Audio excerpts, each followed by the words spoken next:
Every morning you still wake up. Thank God for that. Every morning, as the first light of dawn spills over the horizon, painting the sky with hues of gold and pink, something miraculous happens. We open our eyes to a brand new day. It's a gift so simple, yet so profound, that we often rush past it in our hurry to get on with life. The alarm buzzes, the coffee brews, and before we know it, we're swept into the whirlwind of to-dos and deadlines. But what if we paused, just for a moment, to truly take it in? To stand still and say thank you to a higher power, to the universe, or to whatever force we believe keeps this world spinning. That small act of gratitude isn't just a habit, it's a quiet rebellion against the chaos, a way to anchor ourselves in the truth that life, at its core, is a fragile and beautiful privilege. Think about what it means to wake up. Your lungs fill with air, your heart beats steady and strong, and your mind flickers to life with thoughts of breakfast or the day ahead. It's so ordinary that it's extraordinary. Somewhere out there, someone didn't get that chance today.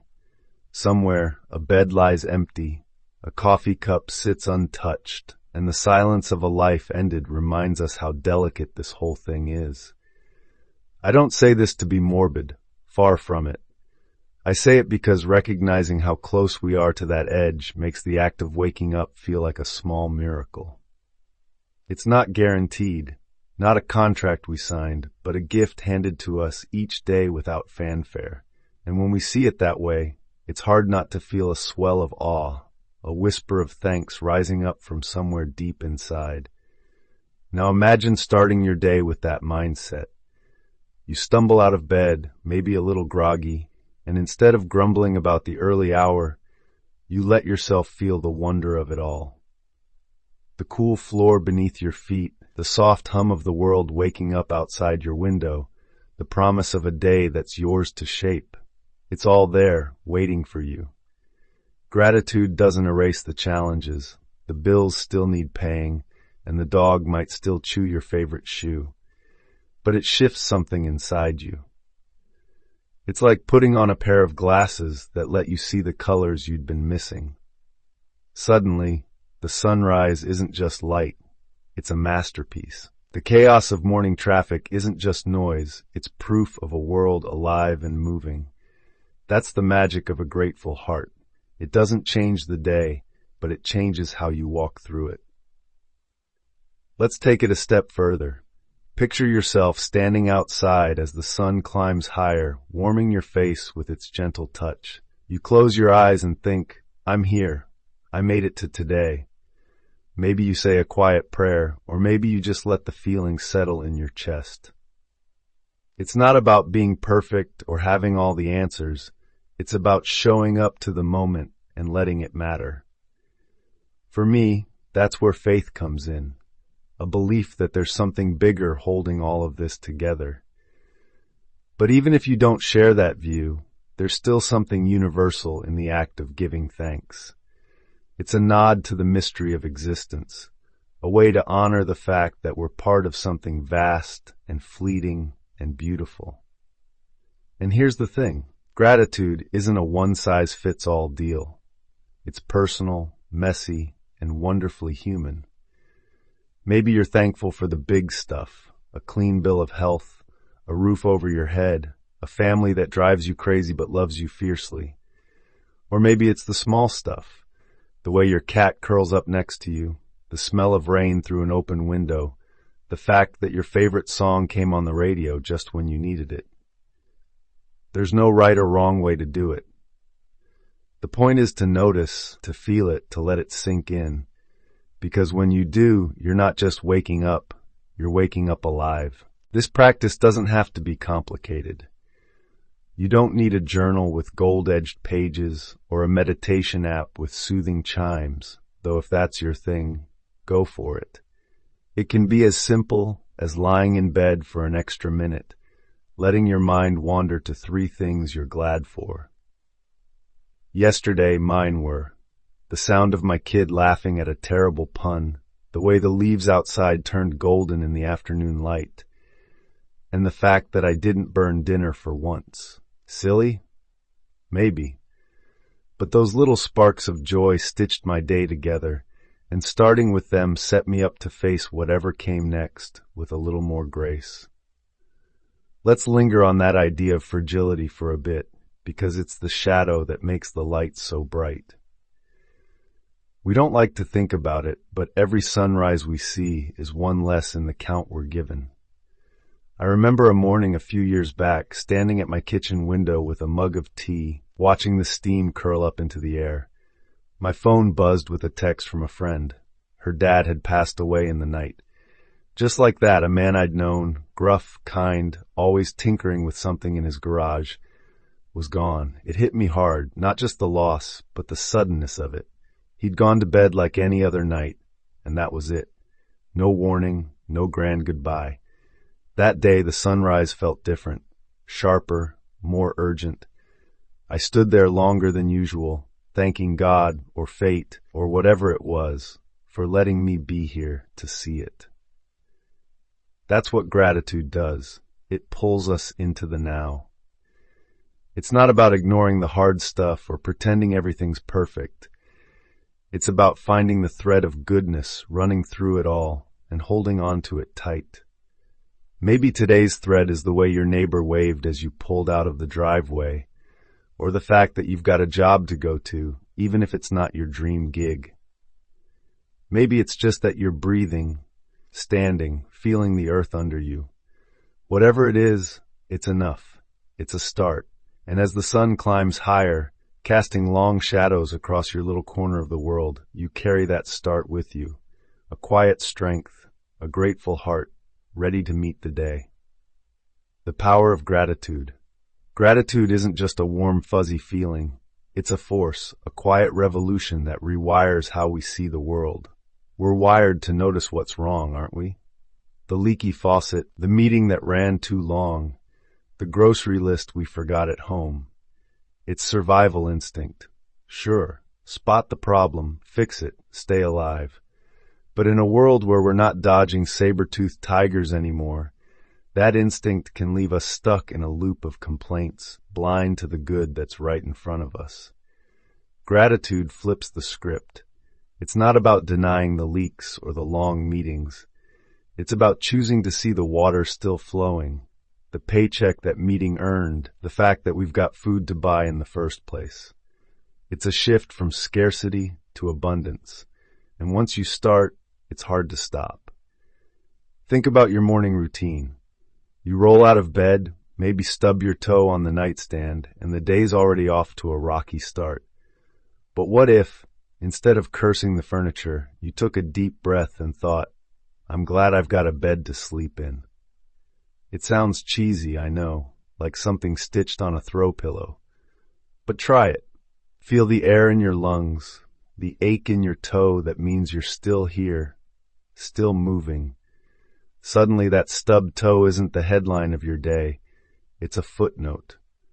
The real story is the coffee brewing in the kitchen, the way the light slants through the blinds, the fact that you've got a fresh slate to work with. That's gratitude in action. It doesn't erase the pain, but it puts it in its place. Science backs this up too. Studies, and I'm not here to bore you with charts, show that people who make a habit of gratitude are happier, less stressed, even sleep better. It's not magic. It's just how our brains work. When you focus on what's good, you train your mind to spot more of it. It's like tuning a radio. At first, all you hear is static, but twist the dial a bit and the music comes through clear as day. I started doing this a while back, scribbling down 3 things I was thankful for each night. Some days it was big, my sister's wedding, a promotion at work. Other days it was tiny. The way the cashier at the gas station smiled, or how my old car started on the first try in the rain. Over time, I noticed a shift. The bad days didn't hit as hard. The good ones felt richer. It was like my heart grew a little bigger, making room for more light. But gratitude isn't just about you. It's a bridge to everyone else. When you're grateful, you start seeing how much other people add to your life. Take your morning coffee, for instance. You sip it, savor it, And maybe you think about the hands that grew those beans halfway across the world, the truck driver who hauled them to your town, the barista who poured it just right. Suddenly, that cup isn't just coffee, it's a web of human effort, a little miracle of connection. And when you see that, you can't help but feel tied to something bigger. It makes you want to say thank you, not just to the universe, but to the people in it. A quick "I appreciate you" to your spouse, a text to a friend who's always there, a nod to the mail carrier trudging through the snow. It's gratitude spilling over, weaving you tighter into the fabric of the world. Let's paint a picture. Imagine it's a crisp fall morning, leaves crunching under your boots as you walk the dog. The air's got that bite to it, the kind that wakes you up, and the sky's a deep, endless blue. You could focus on the cold, the early hour, the fact that you've got a pile of emails waiting. Or you could stop, look up, and think, man, I'm lucky to be here for this. The dog's wagging tail, the neighbor's porch light flicking on, the smell of wood smoke in the distance. It's a symphony of small wonders, and you're in the front row. That's what gratitude does. It turns the ordinary into a gift. And when you carry that into your day, you're not just surviving, you're savoring. Here's a story to chew on. A few months ago, I was stuck in traffic, late for a meeting, rain hammering the windshield. I was fuming, tapping the wheel, muttering about the guy in front of me who couldn't pick a lane. Then, out of nowhere, I noticed the raindrops racing down the glass, catching the streetlights in tiny bursts of color. It was beautiful, in a quiet, unexpected way. I took a breath and thought, okay, I'm here. I've got a car, a job to get to, a life that's messy but mine. The frustration didn't vanish, but it softened. By the time I got to the meeting, I was still late, but I wasn't wound up tight anymore. Gratitude didn't fix the traffic, it fixed me. That's the power we're talking about. It's not loud or flashy, it's steady like a heartbeat. It grows when you feed it, spreading from your mornings to your afternoons, your quiet moments to your loud ones. And the more you practice, the more you realize it's not just about feeling good, it's about living deeper. You start to see the threads connecting you to the past, the grandparents who fought to give you this life, the present, the coworker who covered your shift, the future, the kids you're raising to see the world this way. Gratitude isn't a solo act, it's a chorus, and every thank you adds another voice. So how do you start? Keep it simple. Tomorrow morning, when your eyes flutter open, don't reach for your phone right away. Lie there, listen to the world waking up, and find one thing, big or small, that makes you glad to be here. Maybe it's the person sleeping next to you, or the rain tapping the roof, or the fact that you've got a shot at making today count. Say it to yourself, or whisper it out loud. I'm thankful for this. Let it settle in. Then get up and carry it with you, through the coffee spills, the traffic jams, the little victories. Because a grateful heart isn't just a gift you receive, it's a gift you give, to yourself and everyone you meet. Embracing each moment. Life's a string of moments, isn't it? Some are loud and bright. Birthdays, weddings, the first time you hold your kid. Others are soft and fleeting. The way the wind rustles the trees, a stranger's laugh on the sidewalk, the last sip of tea before it goes cold. We spend so much time chasing the big ones that we miss the small ones, the ones that slip through our fingers like sand. But here's the secret. Those little moments, they're the glue. They're what hold the days together, what make a life feel full even when the headlines fade. And when we wake up each morning, we get a fresh chance to catch them, to hold them close, to let them matter. Embracing each moment starts with slowing down. Not all the way, just enough to notice. Picture this. You're rushing out the door, keys jangling, late for something, aren't we always? Your kid tugs your sleeve and says, "Look at the bird." You could brush it off. There's no time. The clock's ticking. Or you could stop, just for a second, and look. There it is, a sparrow hopping along the fence, tiny and perfect, oblivious to your hurry. It's not changing the world, but it's changing your morning. That pause, that glance, it's a thread of joy you might have missed. And now it's yours, tucked into your day like a secret. That's what mindfulness is, a fancy word for paying attention. You don't need a yoga mat or a guru to do it. It's just about being where you are, fully, instead of half here and half in tomorrow's worries. Take your commute, for example. You're stuck at a red light, radio droning, mind racing about the emails piling up. What if instead you turned off the noise and looked around? The guy in the next car singing off key, the clouds shifting overhead, the rhythm of your own breath. It's all happening right now, and you're part of it. It's not about fixing anything. It's about feeling the weight of the moment, letting it be enough. I learned this the hard way a couple winters back. My mom was in the hospital, nothing life-threatening, but enough to rattle me. I'd visit after work, sit by her bed and watch the snow fall outside her window. One night, she grabbed my hand and said, "Listen to it." I didn't hear anything at first, just the hum of machines, the shuffle of nurses down the hall. But then I caught it, the faint tap of snowflakes against the glass, soft as a whisper. We sat there, quiet, listening to that sound like it was the only thing in the world. She smiled and said, "That's life right there." She was right. It wasn't the big recovery moment or the day she'd come home. It was that tiny, fragile sound shared between us. I've carried it ever since. Embracing the moment doesn't mean every second's a Hallmark card. Some moments are heavy, spilled milk, a fight with your partner, a call that doesn't come. But even those have something to teach us. They're raw, real, proof we're in the game. I think about the time I locked myself out of the house in the rain, standing there soaked and furious. A neighbor I barely knew saw me, laughed, and let me wait on her porch with a towel and a glass of lemonade. It wasn't fun, but it was a moment, gritty, human, and unexpectedly kind. Now it's a story I tell, a little dent in my day that turned into something worth keeping. Let's zoom out a bit. Imagine you're at the park on a Saturday watching life unfold. Kids chase each other, shrieking with laughter. An old couple shuffles along the path, hands clasped. A guy tosses a frisbee to his dog who leaps like it's the Olympics. It's chaos and beauty and noise, and you're in it, not just watching, but feeling the grass under your shoes, the sun on your neck, the buzz of it all in your chest. That's what happens when you embrace the moment. You step into the current of life instead of standing on the shore.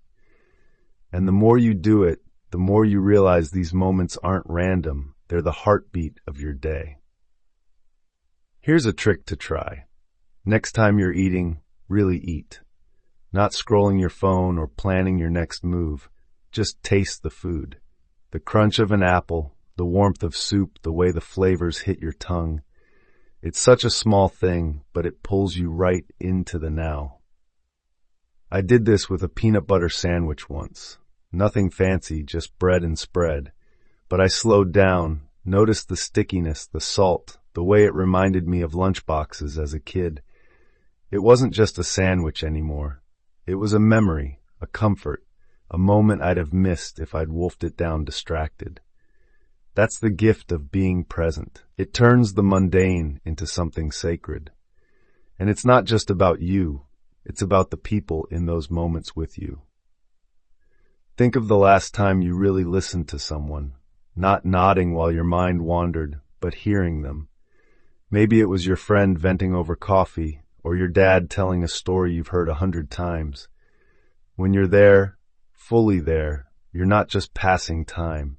You're building something, a connection, a memory, a thread that ties you together.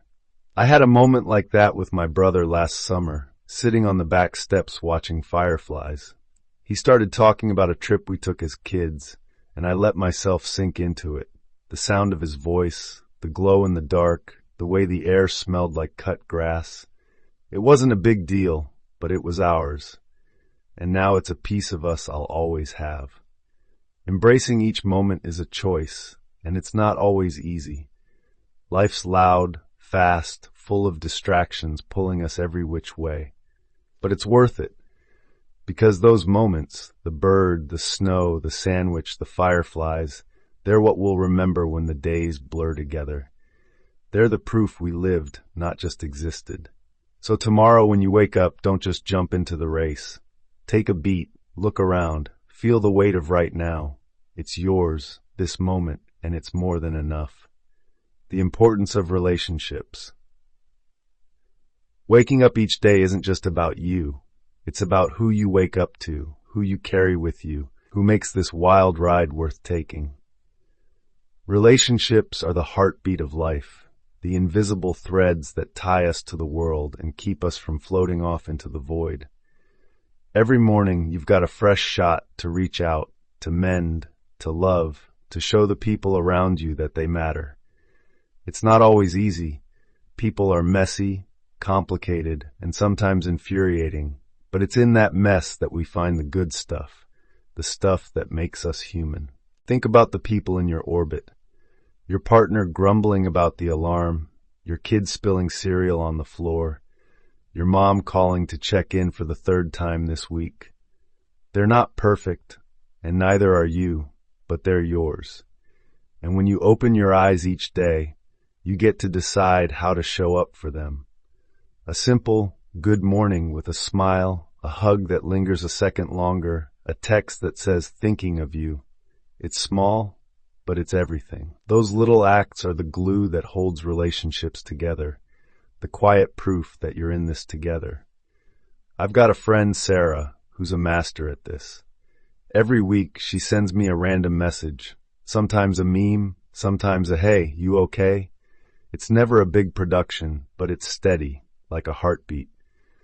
Last month, I was having a rough day, work stress, car trouble, the usual, and my phone pinged with her name. Saw a cloud that looked like your dog, she wrote, with a blurry photo.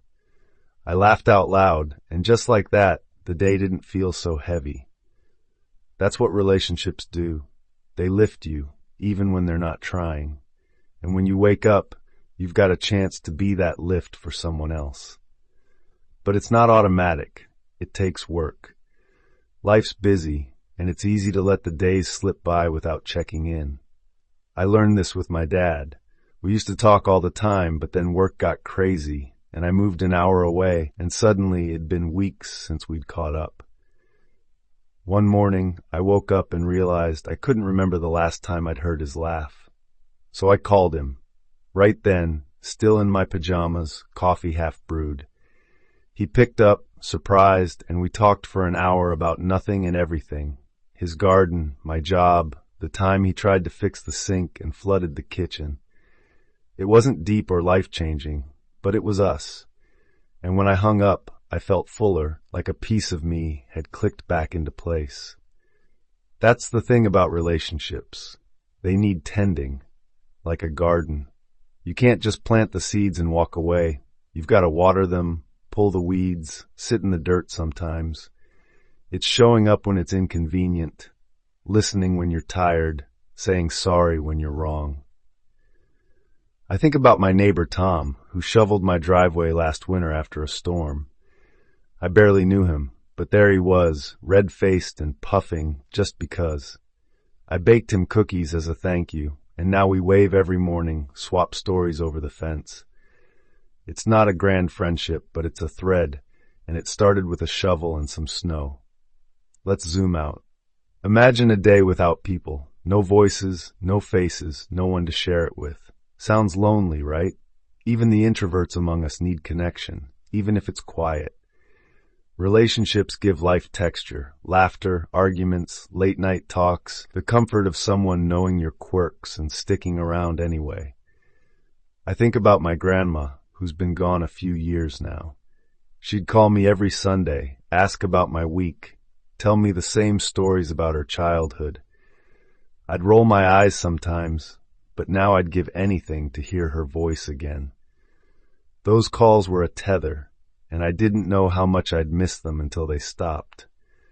That's why waking up matters. It's a chance to keep those tethers strong. Reach out to someone you've lost touch with. I did this last week, texted an old college buddy I hadn't talked to in years. "Hey, remember that time we got lost on that road trip?" I wrote. He replied in minutes, and we ended up on the phone, laughing like no time had passed. It's so easy to let people drift, but it's just as easy to pull them back. A message, a call, a coffee date. It's not about fixing the world. It's about showing up for your little corner of it. And it's not just the big relationships, family, friends, partners. It's the small ones, too. The barista who knows your order, the coworker who shares her snacks, the kid down the street who waves like you're a celebrity. They're not headlines, but they're part of the story. I started saying thank you more to the guy bagging my groceries, the lady holding the door. It's tiny, but it builds something. A smile back, a "you're welcome," a moment of connection in a day that might have felt cold otherwise. Here's a challenge. Tomorrow, pick one person and do something for them. Not a grand gesture. Keep it simple. Tell your spouse you're proud of them. Call your mom just to say hi. Leave a note for your roommate. See what happens. I tried this with my sister. Slipped a "you're the best" into a text about dinner plans.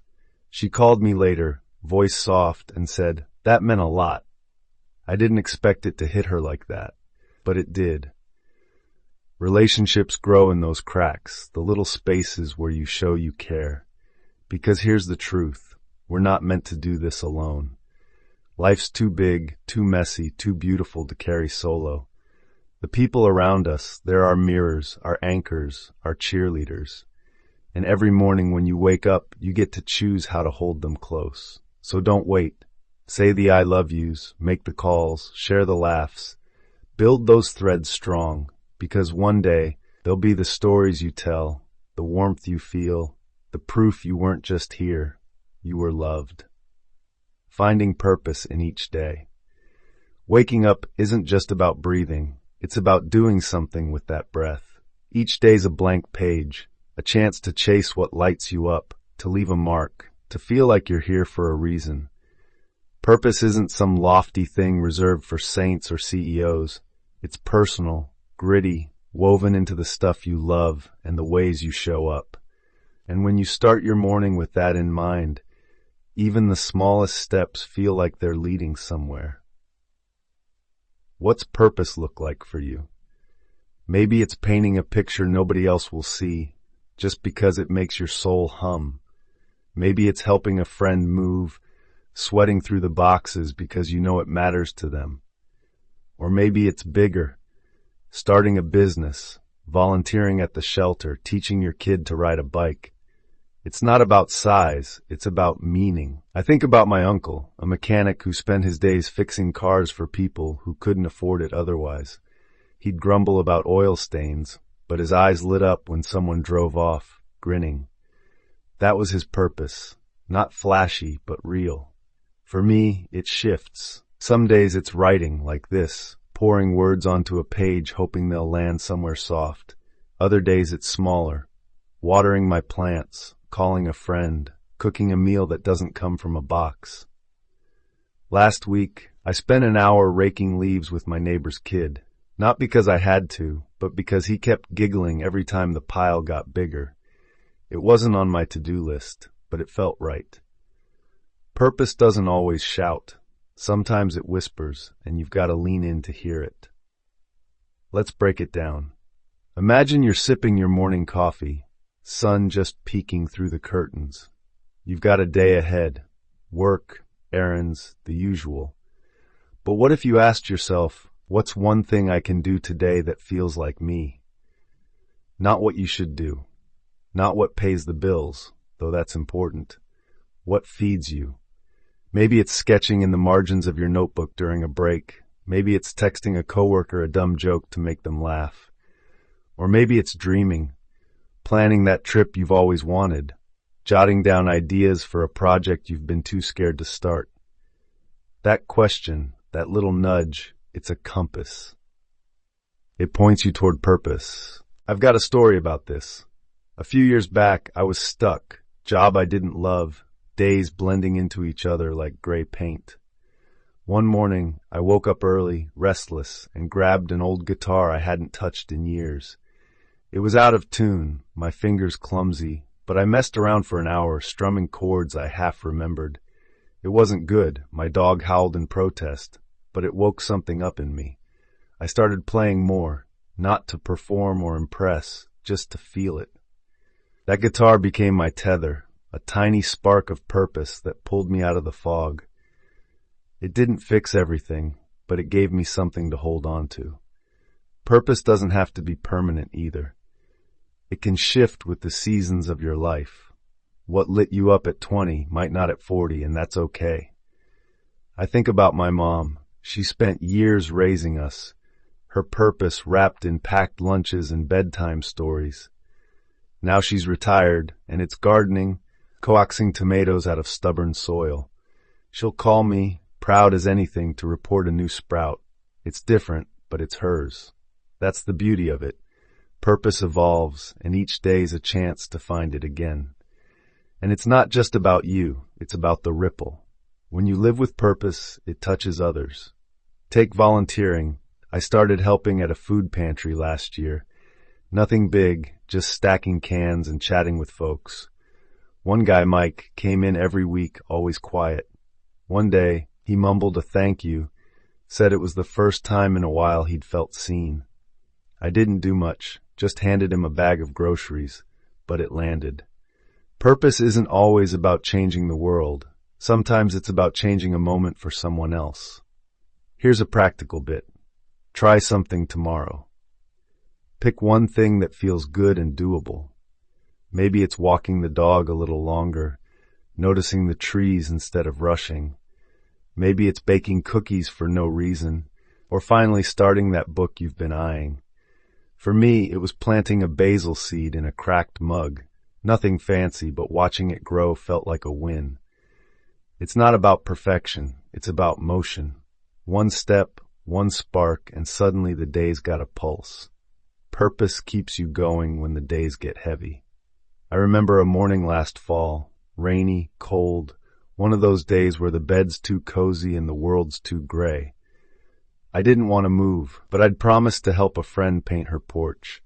So I dragged myself out, grumbling, and spent the day slathering blue on wood, laughing at her terrible playlist. By the end, I was tired, paint splattered, but alive. That promise, that small purpose pulled me through. It's not always glamorous. It's showing up, doing the thing, finding the why in it.